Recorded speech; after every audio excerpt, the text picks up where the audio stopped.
নমস্কার বন্ধুরা, আমার ছোট্ট রান্নাঘরে আপনাদের স্বাগত। আজকে রান্না হচ্ছে দুধ শুক্তো। দুধ শুক্তোর জন্য এই যে বড়ি ভেজ ভাজা, আদা বাটা, সর্ষে পোস্ত বাটা, সবজি কেটে রেখেছি, আর হবে ইলিশ মাছ ভাপা। ভাত ফুটছে, আর আমার দাদুর জন্য ডিম সিদ্ধ। এই হবে।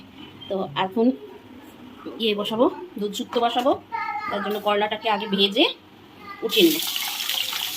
অল্প করে করলা দেবো, তেতো ওরা খেতে চায় না। বেশি খেতে হলে করলা ভেজে উঠিয়ে রেখেছি। এবার এই তেলেই বেগুনটা ভেজে নেব।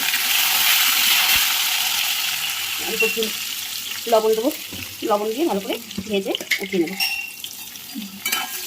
বেগুন ভাজা হয়ে গেছে, তুলে নেব। তুলে নিয়ে ফোড়ন দেবো। ফোড়নে মেথি আর চন্দনী, তেজপাতা, শুকনো লঙ্কা এই ফোড়ন দেবো। ফোড়ন দিয়ে আলুগুলো দিয়ে নেব। আলুটা একটু ভাজা হয়ে গেলে বাদ বাকি সবজিগুলো দিয়ে লবণ দেবো। একটু ভাজা হয়ে গেছে, আদা বাটা দেবো।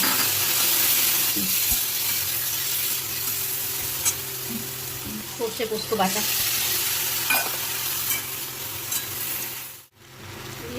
দুধ শুক্তোতে দুধ দেবো না, তাই কি কোনো হয়? দুধ দিয়ে সামান্য একটু জলও দেবো, সেদ্ধ করার জন্য একটু জল দেবো। জল দিয়ে ঢেকে সেদ্ধ করতে দেবো। দেখে নেব সবজি সেদ্ধ হয়েছে নাকি।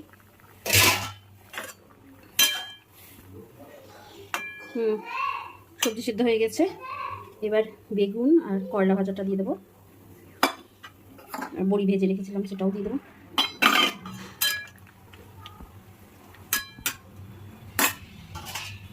খানিকক্ষণ ঢাকা দিয়ে রেখে দেবো। ঢাকা খুলে দেখে নেব হয়েছে নাকি।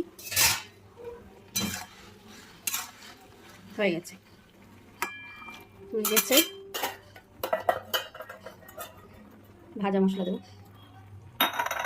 আর একটু ঘি দিয়ে নামিয়ে নেব।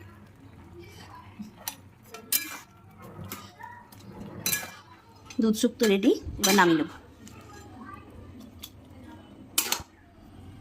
ইলিশ ভাপার জন্য সর্ষে, পোস্ত, লঙ্কা আর একটু নারকেল দিয়ে বেটে নেব। ইলিশ ভাপার জন্য সর্ষে, পোস্ত, নারকেল আর কাঁচা লঙ্কা একসাথে বেটে নিয়েছি।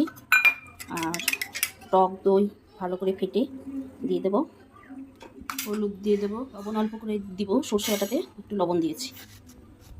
সর্ষের তেল দিয়ে ভালো করে ফেটিয়ে একটু জল দিব, দিয়ে মাছগুলো দিয়ে দেবো। কটা গোটা কাঁচা লঙ্কা দেবো আর একটু সর্ষের তেল দেবো। ঢাকনা লাগিয়ে কড়াই সেদ্ধ করতে দেবো। অল্প করে জল দেবো, একটা ভারী কিছু চাপিয়ে দেবো।